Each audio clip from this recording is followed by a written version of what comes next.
Nah, jadi kalau misalnya pimpinan tertingginya semangat, Menpora dikasih kekuatan bujeter yang ini, saya rasa yang lain bisa lebih ini. Lalu ada elevasi yang 800 meter, di mana di atasnya itu tidak ada udara.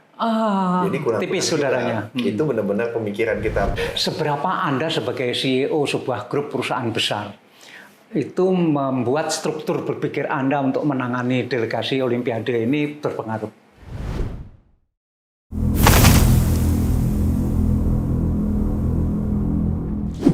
Anda sudah tahu siapa yang di depan saya, dan pertama yang ingin saya sampaikan adalah selamat Pak Anindya Bakri, Makasih. sebagai Chief de Mission tim Olimpiade Indonesia ke Paris.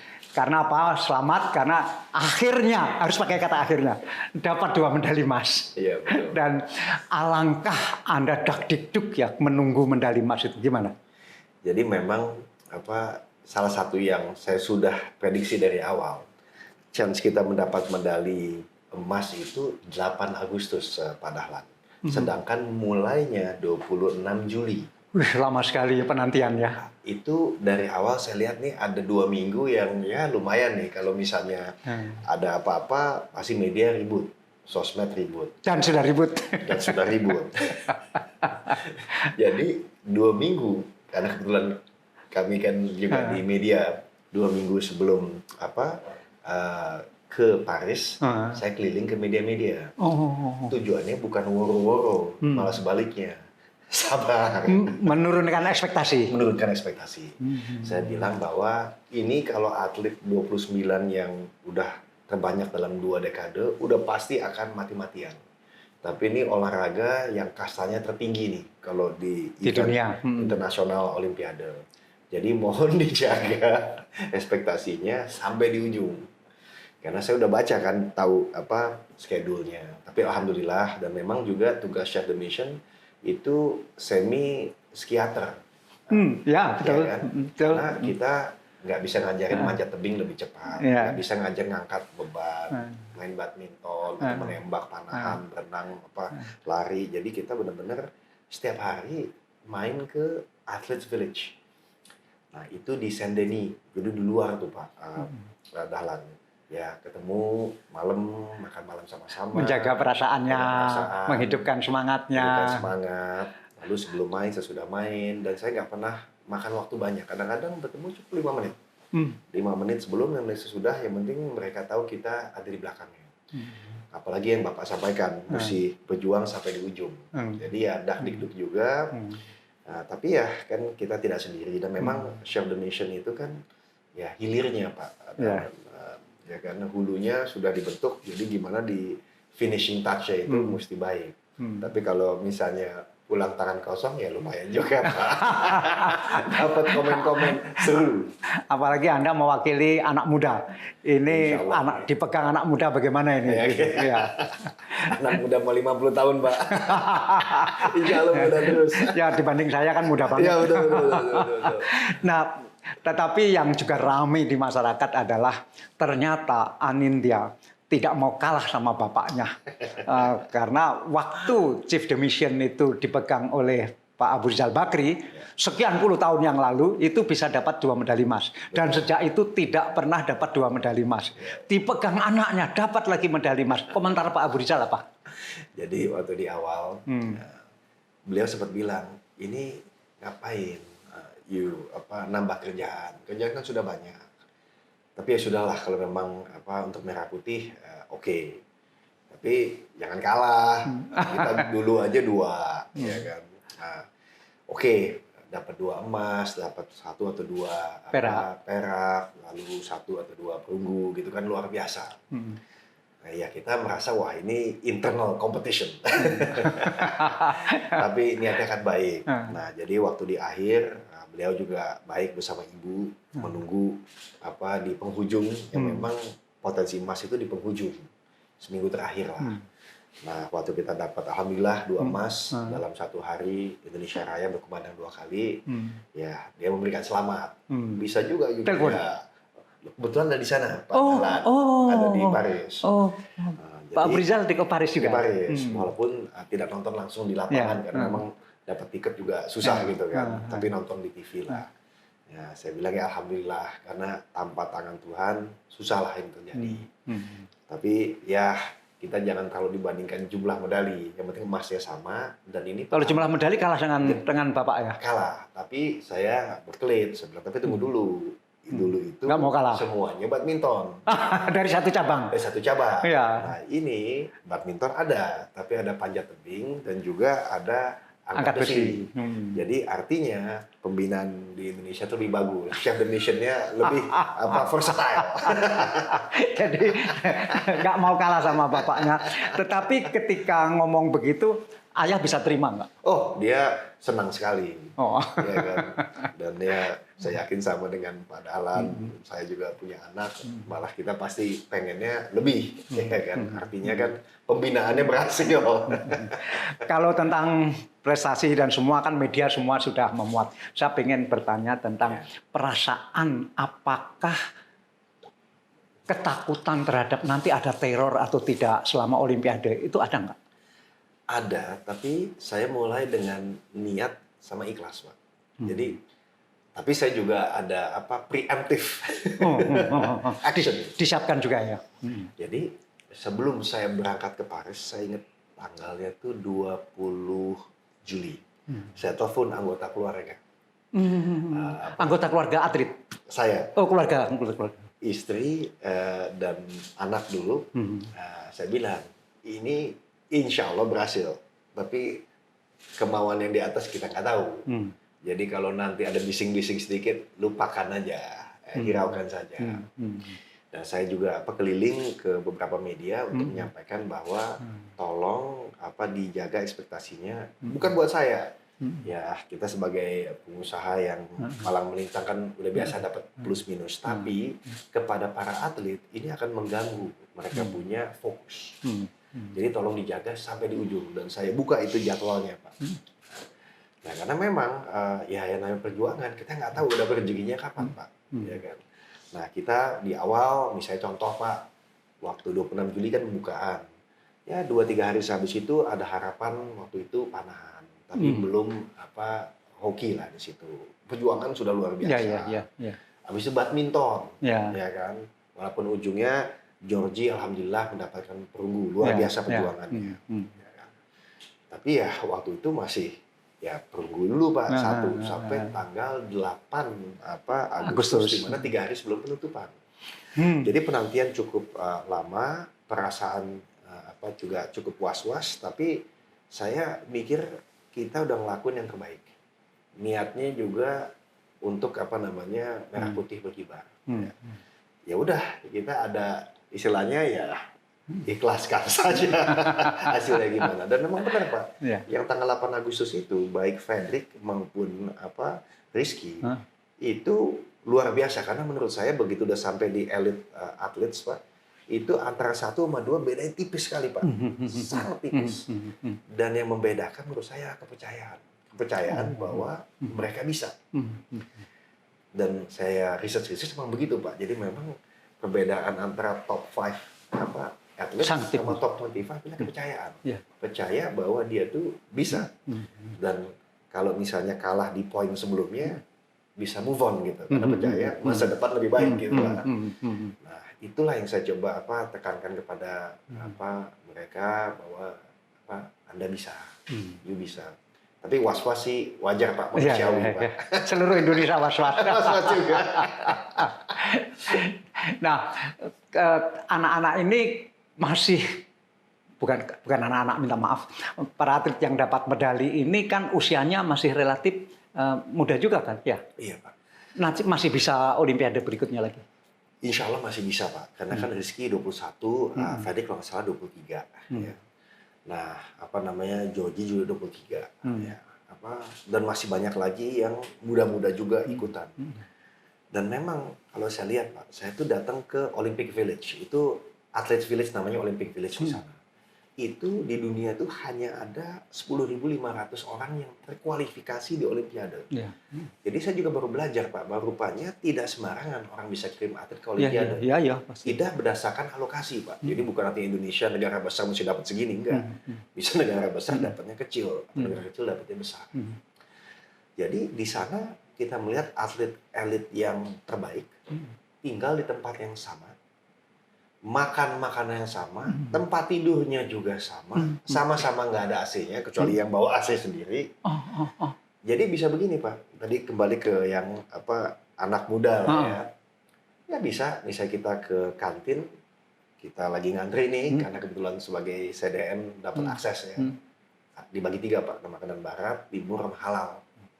Justru banyak yang nggak halal Pak, karena disangka yang halal itu antriannya sedikit, tapi karena semua mikir begitu jadinya panjang. Lucu nih Pak. Nah, lagi ngantri. Ini baru tahu ini saya. Iya. Lagi ngantri di belakang bisa ada orang pakai celana pendek, sendal, ya namanya Alcaraz gitu, ya kan? Dan atau namanya Djokovic, tidurnya di tempat yang sama Pak. Yang tidak di sana hanya tim basketball saja karena mainnya di luar kota. Nah, jadi memang ya ini adalah teror tersendiri. Bahwa ya kita semua ini benar-benar mesti perform pada level tertinggi, tapi mereka semua itu nggak ada tuh yang gagah-gagahan, apalagi sentimen berkelahi. Jadi memang Olimpiade itu adalah olahraga tertinggi yang paling kompetitif, iya, tapi juga yang sportifnya paling juga sportif, iya Pak. Dan mereka benar-benar nggak kelihatan Pak. Gitu. Jadi kalau misalnya kita ngelihat Rafael Nadal gitu, gagah, celana pendek, sendal, gitu, pakai topi, nggak kelihatan juga Pak. Nah, jadi memang atlet kita ini ya masih muda dan bisa melihat environment apa sih yang dibutuhkan untuk mereka bisa perform. Dan jangan salah Pak, dalam bahwa kan misalnya kita selalu lihat kalau misalnya di basket ada LeBron James gitu kan. Federik itu ialah LeBron James-nya di panjat tebing. Contoh nih. Iya, harus punya perasaan itu. Iya benar, karena dia orang pertama yang mendapatkan medali di panjat tebing kan, pertama kali di kompetisikan speed climbing. Dan si Rizky adalah juga LeBron James-nya di angkat beban 73 kilo. 73 kilo Pak, itu juga bukan berat-berat kita, berat-berat mereka standar internasional. Barat atau internasional 73 gede Pak. Bisa ngangkat 100. Berarti lebih hebat ya sebetulnya. Hebat Pak. Jadi saya selalu meyakinkan bahwa mereka begitu juga dengan badminton, ya kan. Anda nyinggung itu di depan mereka. Ya, tapi biasanya saya datang ke. Anda ini LeBron James loh. Anda tuh LeBron James. Jangan merasa lagi anak daerah gitu. Nggak ada urusan, ya kan. Dan emas adalah emas. Dan Pak, cuma ada 300 emas Pak di Olimpiade. 100-nya diambil sama 2 negara, Cina sama Amerika. 200 rebutan Pak. Jadi meningkatkan semangat akan harga diri dan kepercayaan diri, itulah tugasnya Chief the Mission. Dan intinya itu Pak. Dan memang ya tugas kita kan saya bilang paling sedikit Indonesia merah putih berkibar. Artinya nomor 2, nomor 3. Kalau bisa Indonesia Raya berkumandang. Sampai semua bosen dengerin Indonesia Raya kalau bisa. Ya kan? Nah karena amanah Pak Jokowi kan seperti itu. Dan ya saya rasa seru Pak kita berakhir manis, alhamdulillah Pak. Kita siap dengan segalanya. Tapi anak-anak ini ya nomor 1 benar-benar memberikan yang terbaik. Dan mereka pulang bangga, tadi pagi diterima Presiden, alhamdulillah tentunya Federik, Rizky, Joji mendapatkan apresiasi besar. Dan juga yang sisanya kan 29 minus 3 kan 26. Mereka juga dapat apresiasi juga pelatihnya. Karena tadi Pak kualifikasinya udah luar biasa Pak. Prosesnya sudah dilalui dengan baik. Betul, bahwa hasilnya itu kan hasil. Betul Pak. Nah, Olimpiade ini kan sekarang digelari sebagai salah satu yang terbesar. Perasaan Anda, kita yang dari luar, yang nonton di luar dari dalam negeri itu memang pembukaan penutupan luar biasa. Kalau Anda merasakan di dalam sana, memang ini besar sekali. Kalau saya lihat memang besar, hanya saja karena kita di defile, kita menjadi bagian daripada yang ditonton atau objek. Jadi kita kayak artisnya. Jadi kita tidak bisa menikmati apa yang penonton lihat. Paham. Ya kan? Nah, apalagi ya sempat pembukaan tuh hujan. Ya. Oh ya. Jadi kita itu mesti ada di sana 2-3 jam Sebelumnya. Jadi bener-benernya kayak ini Pak, kan kalau di dunia entertainment kan ada artis yang datang 3 jam sebelumnya nonton, datang 5 menit sebelumnya kan. Nah jadi memang mesti dijaga lah mental atlet, apalagi waktu hujan. Saya benar-benar yang paling Yang penting. nyiapkan jas hujan itu siapa? Panitia atau sendiri-sendiri? Jadi Pak, mereka menyiapkan jas hujan, di ujung ada simple Pak, ponco warna putih transparan. Tapi yang saya pikirin itu 2 Pak. Pertama, atlet yang mau bertanding 2-3 hari ke depan, saya bilang jangan ikut defile. Oh. Toh ini penting, Ya. tapi lebih penting lagi dia melakukan performa yang baik. Yang kedua, yang saya dapat titipan dari desainer kita ialah bagaimana atlet kita tuh selalu fresh, terutama perempuan karena kan dandanan rambut dan segala macam. Jadi selain ponco itu waktu di kapal saya ingat banget ada meja, ada tentunya taplak mejanya, itu saya ambilin Pak. Saya pakai di kepala mereka masing-masing karena memang yang paling penting ya jangan Iya, kondisi badan tidak boleh ya. Sakit. Kalau kita sakit nggak apa-apa Pak, paling nggak kita ini. Oh itu dilakukan sampai segitu.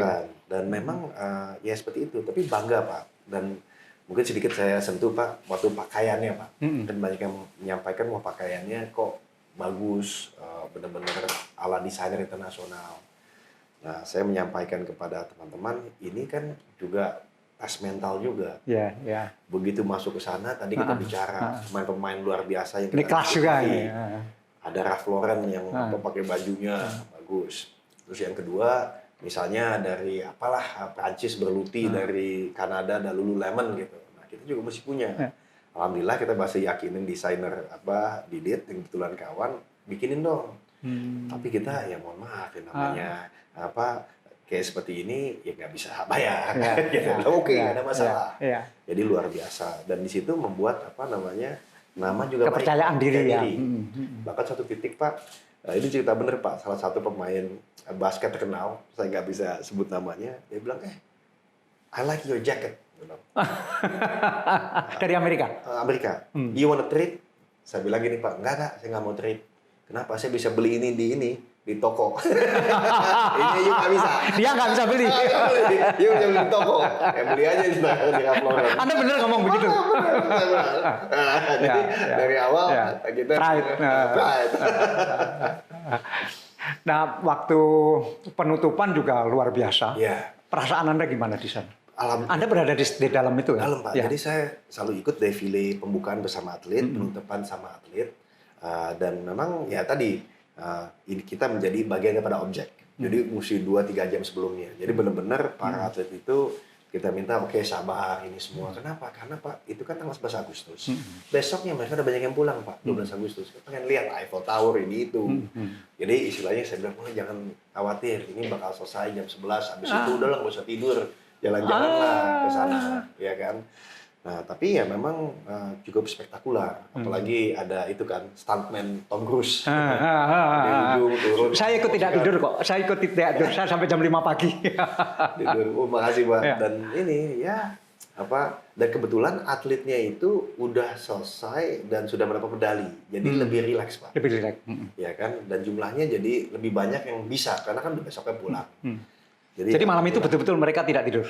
Ya, saya rasa. Iya, betul. Itu betul. Ya. Biarin aja lah, Pak. Iya, itu betul. Betul. Kapan lagi Paris? Kapan lagi. Dan juga Eiffel Tower kan nyala terus, Pak. Sampai pagi gitu kan. Nah, sekarang rekomendasi Anda untuk ke depan, baik secara manajemennya, pengorganisasiannya, maupun penyiapan atletnya seperti apa? Yang akan datang ini kan di Los Angeles ya? Iya. Saya rasa kita itu mundur kali Pak ya, pemikirannya. Ya, ala seperti di bisnis gitu kan. Kita mikir dengan end in mind gitu, tarik mundur. Saya selalu bilang kalau Indonesia itu bisa di G20 ini, kalau ekonomi, ya kita mesti di G20 juga nih Olimpiade. Lebih begitu ya, pemikiran kan. Jadi kita analisa nih, ini analisa mudah-mudahan aja Pak. Jadi kita ini alhamdulillah kan naik peringkat dari 55 ke 39. Oh, dengan 2 medali emas. kalau saya hitung, kalau mau menjadi top 20 itu 20. mesti 4 sampai 5 emas. 5 emas aman. Nah, artinya kita mesti berhitung. Oh, ini kita semua harus tahu ya bahwa sekarang kita sudah peringkatnya sudah naik dan untuk mencapai 20 besar karena kita anggota negara 20. Nah, itu sebetulnya 4 atau 5. Berarti fokus di situ. Terus gimana? Kita mundur kan, Pak. Kemarin, alhamdulillah, kita ikutan di 12 cabang olahraga. 12 dapat 2. Dapat 2. Ya kan? Nah, terus kita lihat dari 12 ini mana yang mohon maaf, yang kita bisa benar-benar berprestasi menambah dari 2 menjadi 5. Ya kita lihat aja, Pak. Karena kan emas adalah emas, Pak. Bayangin aja, Pak, kita ranking 39 sekarang. Yang namanya Portugal, Swiss, Yunani itu di bawah kita, Pak. Meksiko, India di bawah kita. Jadi mereka bisa punya apa?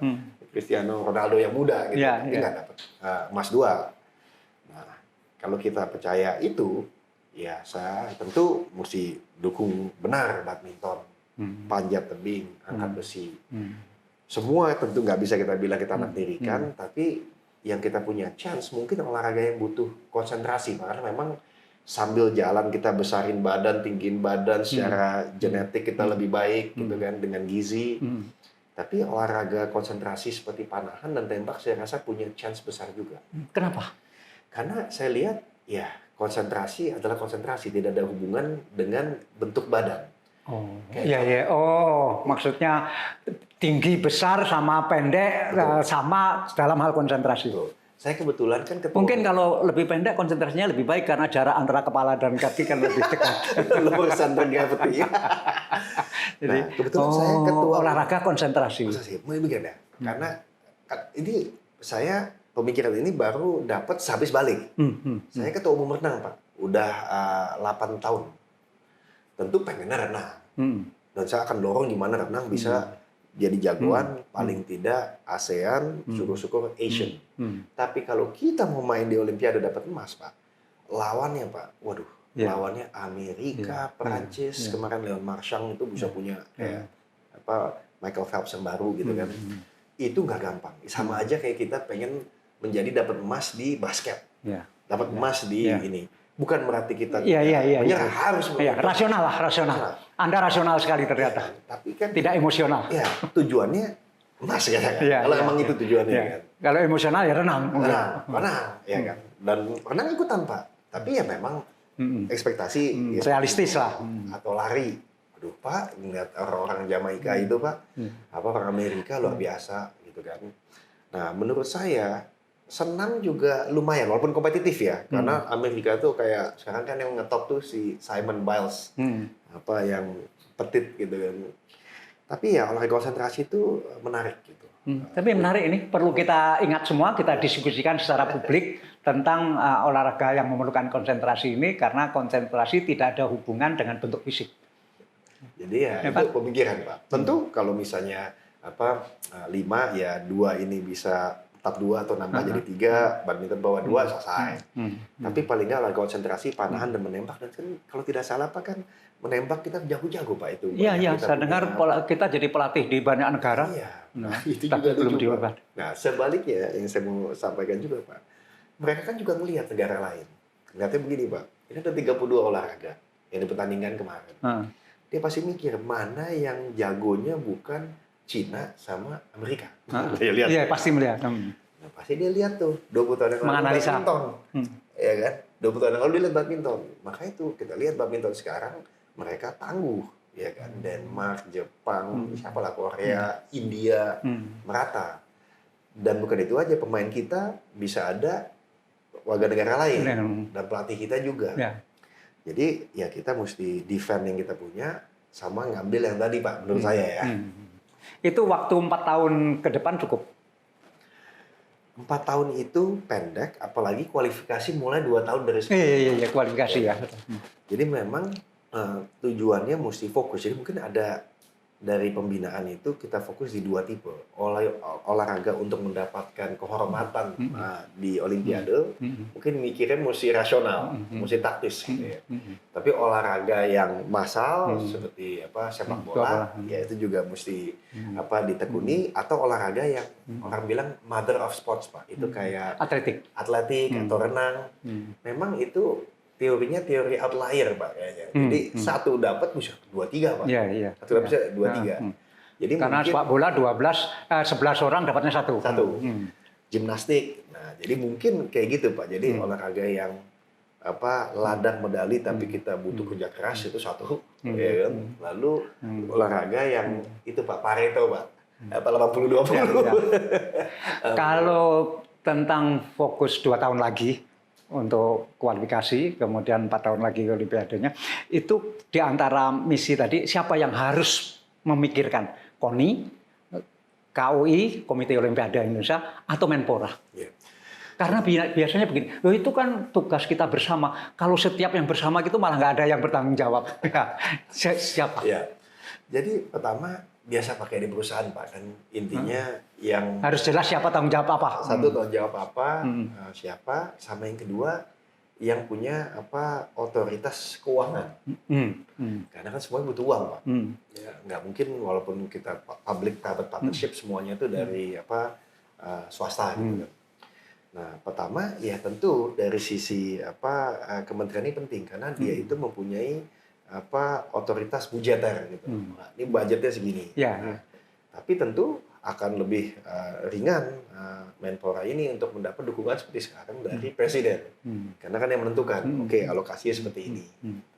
Karena setahu saya, Pak, mungkin saya salah, kalau Indonesia Raya mau berkumandang tuh hanya bisa pimpinan kepala negara pergi ke luar negeri atau menang yang beginian, Pak.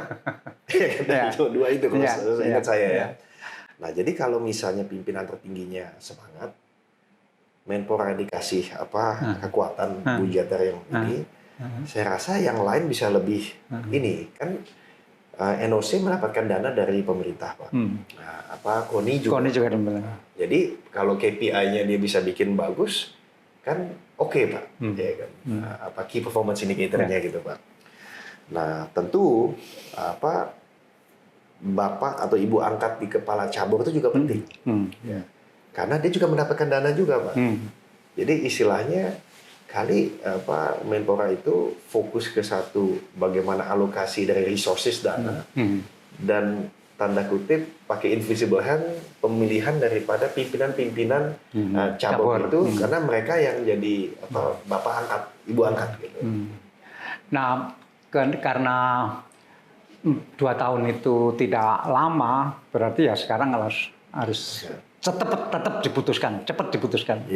Seberapa Anda sebagai CEO sebuah grup perusahaan besar itu membuat struktur berpikir Anda untuk menangani delegasi Olimpiade ini berpengaruh? Kalau saya rasa satu mungkin ada gunanya, yang satu baru belajar, Pak. Yang baru belajar dulu, Pak. Yang baru belajar jadi psikiater itu baru belajar, Pak. Gimana? Ya di perusahaan kan juga melakukan itu kepada para manajer ya. Dan kenapa saya sampaikan itu karena memang ya sampai kan datang ke kamarnya, Pak. Datang ke kamarnya di Olympic Village, Pak. Ya ngantar tok gitu kan. Gimana? Dan saya nggak pernah spend more than 5 minutes, nggak pernah. Saya datang, saya di sini udah makan, oke, ngapain aja? Oh, tidur. Besok tanding ya, oke. Kamu udah tahu mesti ngapain? Buat Indonesia bangga, tapi tenang aja. Karena saya lihat di film-film suka bercanda. Yang berhasil tuh senyum, dia bilang ada yang tegang gitu kan. Nah, ya kan, dia ketawa. Oke ya, udah oke, high five. Nah, jadi satu itu. Tapi yang kedua, menjadi CDM itu kayak ini, Pak, supply chain manager, Pak. Kenapa, Pak? Karena kan kita bukan ngelakuin semua sendiri, tapi mesti memastikan dari keberangkatan, penjemputan, lalu untuk makanan, siapa, Pak, ini yang salah satu yang saya belajar juga kayak mesur ke tukang pijat, Pak, mohon maaf, pemijat, fisioterapis, ya kan? Dokter, itu hal yang sangat serius karena masing-masing atlet mempunyai preferensi sendiri-sendiri, ya kan? Nah, itu benar-benar mesti dipikirin, terus transportasi, customize itu. Nah, belum lagi, Pak, nanti kalau akreditasi, Pak, waduh, jadi akreditasi itu, Pak, tergantung jumlah atlet. Kalau jumlah atletnya 29, taruhlah 30, akreditasi cuma 15. 15 ini di luar daripada atlet ya. Itu mesti bagi-bagi tadi Pak. Ada pelatih, ada manajer, ada measure. Lalu apa namanya, belum lagi ada apa pengurus cabur mau ikutan. Nah itu pusingnya minta ampun Pak. Tapi kembali lagi ya harus di manage. Jadi bagaimana fokus ke menjadi ya psikiater atau psikolog tadi kan. Yang kedua jadi supply chain manager. Ini soal makanan betul-betul nggak ada masalah ya untuk atlet selama di sana. Jadi begini Pak. Nah, ini salah satu juga berhubungan dengan itu. Kita bikin 15 menit naik sepeda dan kita selalu garis bawahi naik sepeda, bukan naik kendaraan umum, harus ada apa namanya headquarter kita, namanya Rumah Garuda, Pak. Nah, ini penting sekali untuk kalau misalnya atlet butuh apapun. Dari terus sepedanya dapat dari mana? Sepeda kita nyewa, Pak. Jadi ada sponsor. Ada ya. Nah, tapi intinya poin saya itu gini, Pak. Kita benar-benar mesti ada headquarter dekat dengan Olympic Village. Nah, salah satu yang dilakukan di situ ialah ada juga bukan hanya mesur, dokter, tapi juga ada ini koki, Pak. Koki masakan Indonesia. Dan masakan Indonesia, Pak, ternyata saya juga belajar, Pak. Itu kalau misalnya benar-benar dilakukan dengan baik, itu bisa bergizi juga, Pak. Nggak kalah. Ya, asal jangan goreng-gorengan, ya kan. Jangan santan-santanan. Nah, jadi walaupun apa di Olympic Village ada makanan barat, makanan timur dan halal. Kadang-kadang mereka ini Pak, ngidam Pak. Ya, kangen. Saya akan cerita atletnya atau bisa ditebak. Sebelum tanding, minta kambing Pak. 40 tusuk kambing sama sop. Ya kan? Dan mesti halal ini motongnya. mesti halal. Mesti cari di mana. Kebetulan ya Saint Denis itu kayak di luar Pak kota, itu memang tempat juga kawasan muslim juga. Tapi tetap aja Pak yang begitu Pak. Ada yang pagi-pagi bilang, waduh mesti makan bakso. Mati kita kan Pak. Gimana nyari bakso di Paris? Kalau kita nyari croissant gitu oke Pak. Jadi soal-soal begini juga harus diurusi ya. Iya Pak. Ya, karena dulu kita kalau ngurus atlet itu, misalnya ada pemain sepak bola, dulu saya ingat kalau ada pemain sepak bola yang sakit, ayo kita bawa ke dokter gitu. Istri suka ngomel, ini anak sakit suruh istri yang bawa. Kalau ada pemain sepak bola sakit, ayo diantar ke dokter. Tapi kalau anak sakit, antar dokter sana. Itu suka duka ngurus atlet ya. Betul, Pak. Ya, hebat lah ya. Enggak lah Pak. Ya, selamat akhirnya bisa dapat 2 emas dan 1 perunggu. Ini ya ada pemimpin delegasi olahraga Olimpiade satu negara yang badannya begini bagus. Ini pasti olahraganya hebat sekali. Dan saya dengar dulu renang tiap hari. Sekarang olahraganya apa? Jadi sekarang Pak, ya saya kebetulan kemarin kan mempersiapkan buat maraton. Jadi lari digiatkan. Latihan? Latihan. Ya Pak, malu juga Pak kalau misalnya nggak ikut maraton di mana? Jadi kemarin itu saya ini Pak, ya iseng manekat. Jadi pertama kali dalam sejarah Pak, itu Olimpiade membuka track yang sama untuk atlet elit itu untuk amatir. Tapi jumlahnya ditakar. Cuma 2024. Di arena Olimpiade? Di arena Olimpiade. Pakai pendaftaran? Pakai pendaftaran.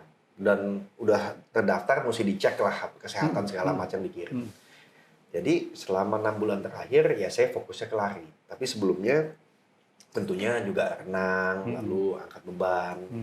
Dan memang dari turunan keluarga itu banyak olahraga diutamakan lah di pagi hari. Ya, saya lihat videonya Pak Abu Rizal Bakri. Pokoknya pekerjaan sepenting apapun tinggalkan olahraga dulu katanya. Dan itu saya pegang. Sama dengan Bapak. Ya, setiap hari. Saya kan waktu Bapak di Monas PLN jalan sekarang. Nah, terus nah, jadi maraton tadi? Maraton Pak. Maraton itu tentunya 42 kilo. Ya. Mau bilang apa? Terakhir saya lari maraton 5 tahun yang lalu. Nah, terus di mana? Boston? Waktu itu di Chicago, Pak. Oh, Chicago. 5 tahun yang lalu. Malah lebih, Pak. Itu 6 tahun yang lalu, 2018. Nah, lalu di Olimpiade itu di ujung, tanggal 10 Agustus, hari sebelum penutupan. Malam hari jam 10. Nah, tapi saya baru start, Pak. Waktu sana. Karena yang paginya itu yang elit, Pak. Paginya elit. Nah, saya niatkan kenapa, Pak? Saya pikir ya sekalian juga kita pengen menantang diri sendiri, bisa nggak melakukannya lagi, pengen nyobain di Olimpiade pertama kali, sama ketika ngomong atlet, sama-sama kita berjuang. Iya. Ya kan? Nah, masalah dia ngangkat 199 kilo, kita lari 42 kilometer, nggak apa-apa. Tapi terus terang aja itu beratnya minta ampun, Pak. Iya, Jadi iya, iya. ada alasan kenapa itu tracknya track atlet elit. Ya. Jadi Pak, itu 42 kilo jam 10. Biasanya saya lari itu 4,5 jam maraton, Pak. Kali ini lari 6 jam, Pak. Karena beratnya minta ampun, ya mungkin tidur juga kurang Pak selama 3 minggu. Terus malam hari kan kita nggak biasa. Iya. Basah, dingin, dan kayak jam 10 sana berarti di sini sudah subuh kan ya? Subuh. Saya selesai jam 4 pagi Pak. Ya. Jadi kayak orang nggak ada kerjaan juga, padahal baru selesai ngurusin ini kan atlet. Lalu ada elevasi yang 800 meter. Di mana di atasnya itu tidak ada udara. Jadi tipis saudaranya. Itu benar-benar pemikiran kita paksain aja karena ya tadi malu juga kita kalau pulang-pulang nggak finish udah. Dari Indonesia berapa orang? Setahu saya hanya mungkin saya nggak tahu yang lain untuk yang 42 kilo ya. Iya. Karena 2024 juga nggak banyak Pak. 2.000 orang Pak. Biasanya kan kalau maraton itu kan bisa sampai 5.000, 10.000. Iya. Nah, tapi atau half marathon. Half marathon, tapi alhamdulillah mungkin karena saya nggak ngoyo, besoknya masih bisa jalan untuk penutupan, closing ceremony. Dan para atlet juga apresiasi rupanya. Ya. Jadi mereka selalu bilang, bos kita juga pelari gitu. Dia bilang, Pak mana medalinya? Enggak malu. Dapat medali finisher, Pak. Ini medali keempat kita. Dia bilang, wah enggak lah. Cuma finish doang. Finish tapi ya? Finish Pak, alhamdulillah. Hebat. Dan abis itu, waduh. Ini dalam hidup maraton keberapa? Mungkin maraton ke-6 gitu Pak. Jadi Chicago, Boston, New York 2 kali. New York 2 kali. Belum pernah saya Pak. Di Los Angeles, terus di Hong Kong, Singapura gitulah. Ya kan dari Jakarta lah. Jadi saya harus mengucapkan selamat 2 kali. Satu soal 2 medali emas dan 1 perunggu, satu lagi soal finish di maraton di Paris di Olimpiade. Selamat dah. Terima kasih. Makasih. Terima kasih.